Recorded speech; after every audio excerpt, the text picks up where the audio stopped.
This is Molecular, and in this video I will show you how to create a one knob macro. So I'll play you this loop and I'll show you how the one knob macro sounds like.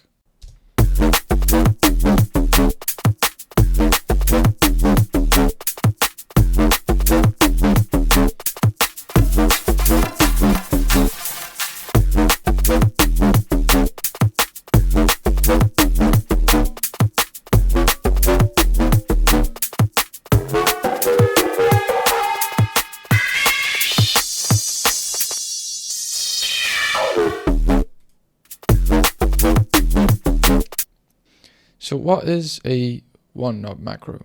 A one knob macro is a one knob that is controlling a variety of other knobs that can be in Ableton or in any other DAW, or it can be in some synths. Some synths can do this, Vital, Serum, and a variety of other synth plugins and other types of VSTs that can do this. So basically the idea is that you assign various different controls to that one macro control, which means that when you move that control, that knob will change the values of all the other linked parameters. So I can show you an example here. For example, in Serum, I've got a simple, very simple bass sound here, and I've got this one macro knob, and if I click on it we can see which knobs it is controlling. So it's controlling a little bit of the FM amount of oscillator A, a little bit of the bending of oscillator B, the pitch of oscillator B, and on the effects we can also see that it's controlling a lot of the different parameters of the reverb and some parameters of the filter as well. Now we can assign this to pretty much anything. We could even go over to the matrix and just choose random knobs here.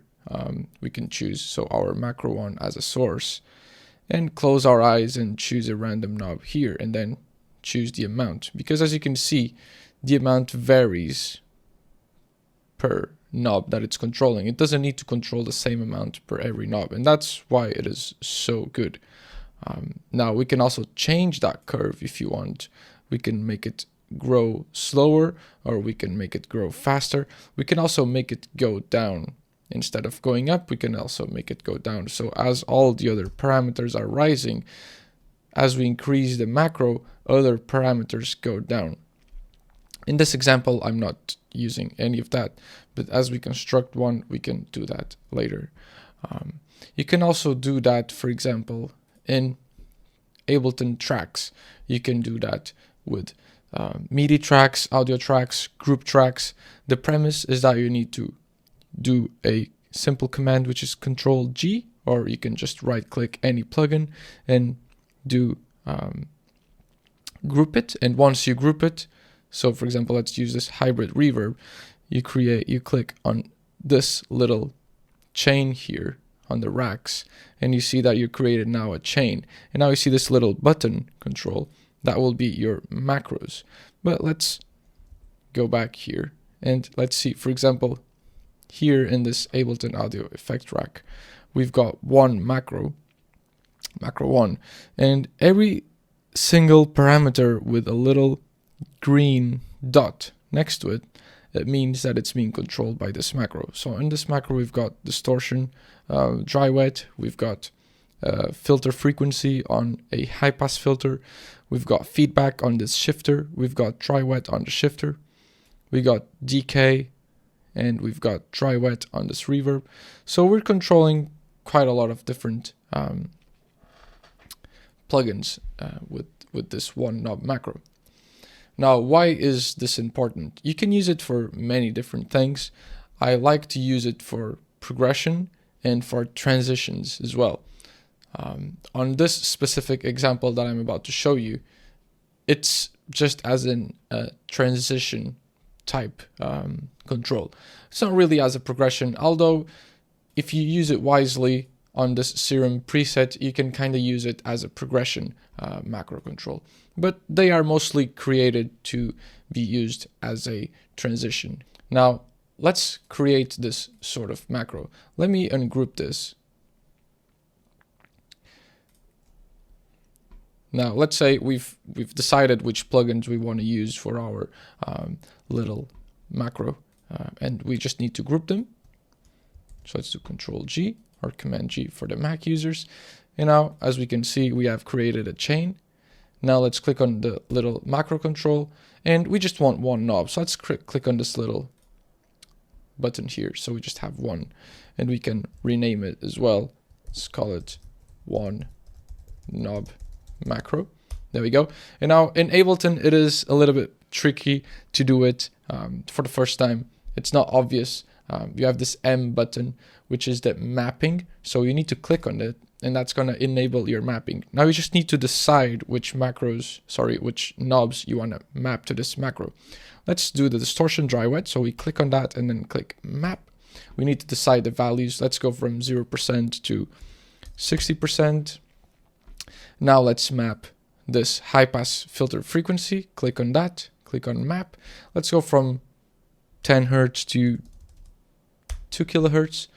Let's map this feedback here to this button. So we click on that and click on map. And let's go from like 2% to 60% feedback. Let's do the dry wet as well. Let's go from 0% to, let's say, 30%. Let's not overdo it so it becomes too obvious. And now we started to get some buttons that are out of reach. So we just double click on these other plugins so to minimize it. And now let's do the dry wet of the reverb. And let's do from 0% to, let's say, 70%. And let's do as well the decay time from let's say 200 milliseconds to 3 seconds, or let's say 4 seconds. And let's also do the blending here.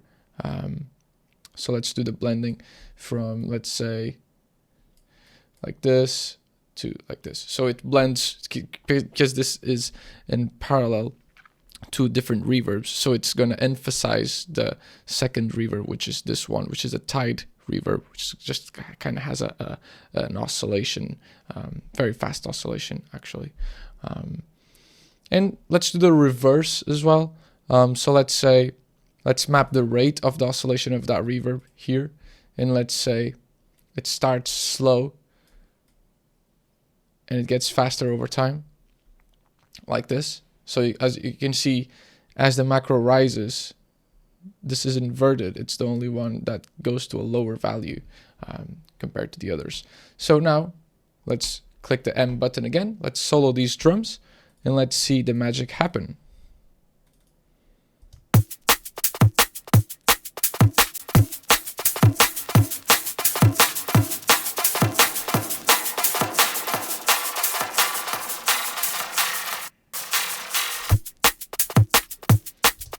Lovely stuff. So the drums are done. Let's move over to Serum and let's see how we can do that. So I'm going to remove all destinations and let's call this one knob macro. And now we can get very experimental with this. So let's hear the preset. There we go. And now let's map this, let's say a little bit to the FM. So it increases a little bit of the FM. Let's map it all the way to the bend and let's see what it does so far.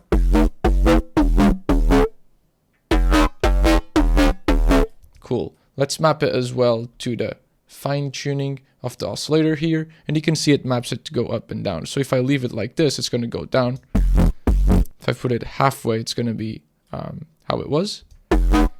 If I put it up, we got the upwards modulation. So we want to fix this polarity, and we can do Alt-Shift-Click so it only goes up, or we can go over to the matrix and find that macro control, which is the coarse pitch of oscillator B, and we can click on this, which is gonna make the polarity just go up or go up and down. So now it's going up, so let's see what it does.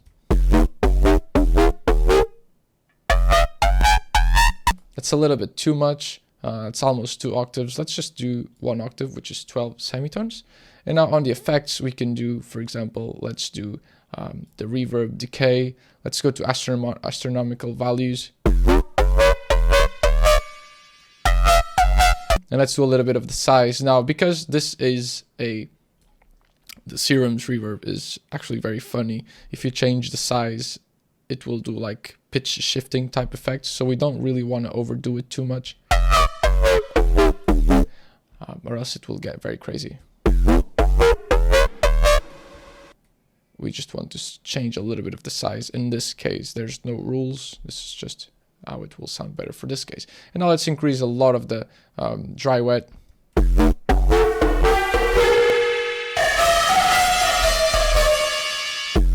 Lovely stuff. And now we can assign that to a filter as well, and a little bit of resonance, so it increases the resonance and the drive of the filter as it goes higher.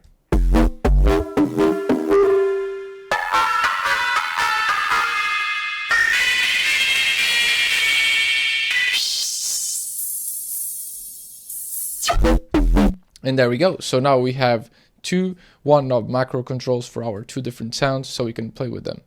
Let's see.